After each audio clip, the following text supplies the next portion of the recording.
अस्सलाम वालेकुम hi friends welcome to mom's kitchen friends ఇంకో కొత్త రెసిపీతో ఈ వీడియోలో మేము ముందుకు వచ్చేసానండి। ఈ రోజు వీడియోలో చింతపండు పులిహోర ఎలా చేసుకోవాలో సింపుల్ ప్రాసెస్లో చూపించబోతున్నాను। గుడిలో ప్రసాదం లాగా వస్తుంది। ఈ విధంగా చేసుకోవడం వల్ల చాలా టేస్టీగా ఉంటుంది।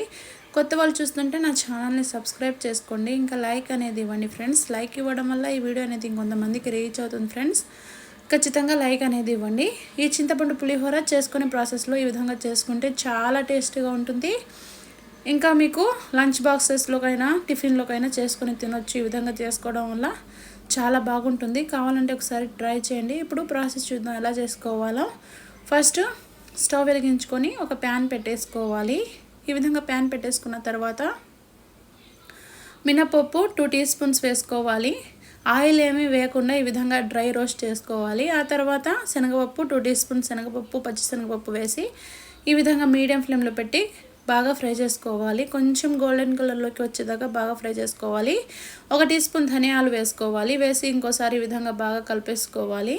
ఈ విధంగా కలిపేసుకున్న తర్వాత ఈ పప్పులన్నీ ఒకదాని తర్వాత ఒకటి వేసుకోవాలి। ఆ తర్వాత జీలకర్ర 1 టీ స్పూన్ జీలకర్ర వేసి ఇంకోసారి బాగా కలిపేసుకోవాలి। 1 టీ స్పూన్ ఆవాలు వేసుకోవాలి। 1 టీ స్పూన్ మెంతులు అనేది వేసుకోవాలి। ఒక 2-3 ఎండుమిరపకాయలని విధంగా తుంచుకొని వేసుకోవాలి। ఈ విధంగా వేసి ఒకసారి బాగా విధంగా ఫ్రై చేసుకొని చల్లార్చుకోవాలి। స్టవ్ అనేది ఆఫ్ చేసేసి ఇంకా చల్లార్చుకొని పక్కన పెట్టేసుకోవాలి। ఆ తర్వాత మళ్ళీ స్టవ్ వెలిగించి ఒక కడాయి పెట్టేసుకోవాలి। పెట్టేసుకొని 2 టేబుల్ స్పూన్ ఆయిల్ అనేది వేసుకోవాలి। ఆయిల్ అనేది బాగా వేడయ్యాక వేరుశనగపప్పు, పల్లీలు అనేవి వేసుకోవాలి। నేను ఇక్కడ 2 టీ స్పూన్ పల్లీలు అనేది వేసుకున్నాను। ఆ తర్వాత 1 టీ స్పూను మినపప్పు వేసుకోవాలి। ఈ విధంగా ఒకదాని తర్వాత ఒకటి వేసుకోండి। 1 టీ స్పూను ఆవాలు వేసుకున్నాను। 1 టీ స్పూను పచ్చిశనగపప్పు వేసి మీడియం ఫ్లేమ్లోనే ఫ్లేమ్ ఉంచి బాగా ఫ్రై చేసుకోవాలి। ఒక ఎండుమిరపకాయని విధంగా తుంచుకొని వేసుకోవాలి। ఆ తర్వాత ఒక రెమ్మ కరివేపాకు వేసి ఒకసారి ఈ విధంగా మధ్య మధ్యలో కలుపుతూ ఉండండి। ఆ తర్వాత ఈ విధంగా 2 పచ్చిమిరపకాయలని నిలువుగా చీల్చుకొని వేసుకోవాలి। ఆ తర్వాత ముందుగానే చింతపండు రసాన్ని నానబెట్టేసుకోవాలి। చింతపండుని నానబెట్టేసుకొని రసం అనేది తీసుకోవాలి। నేను ఇక్కడ 50 గ్రాము చింతపండు అనేది తీసుకొని రసము తీసుకున్నానండి।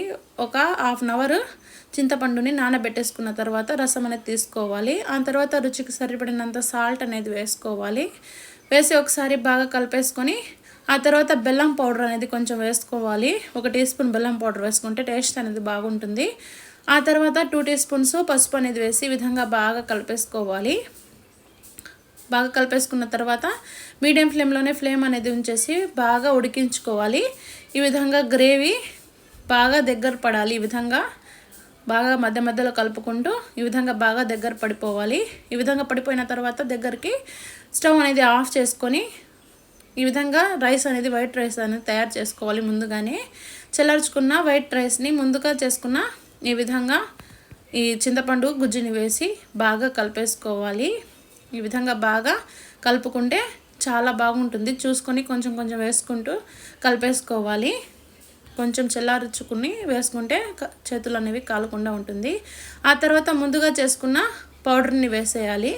ముందుగా చేసుకున్న పౌడర్ వేసి ఈ విధంగా బాగా కలిపేసుకొని ఈ విధంగా కలిపేసుకున్న తర్వాత ఒక సర్వింగ్ ప్లేట్లోకి సర్వ్ చేసుకోండి। చింతపండు పులిహోర రెడీ। చాలా బాగుంటుంది। మీకు టిఫిన్స్లోకైనా చేసుకొని తినొచ్చు, ఇంకా లంచ్ బాక్స్లో అయినా పిల్లలకి పెట్టొచ్చండి। చాలా బాగుంటుంది। కావాలంటే ఒకసారి ట్రై చేయండి। వీడియో నచ్చితే లైక్ చేయండి, ఛానల్ని సబ్స్క్రైబ్ చేసుకోండి।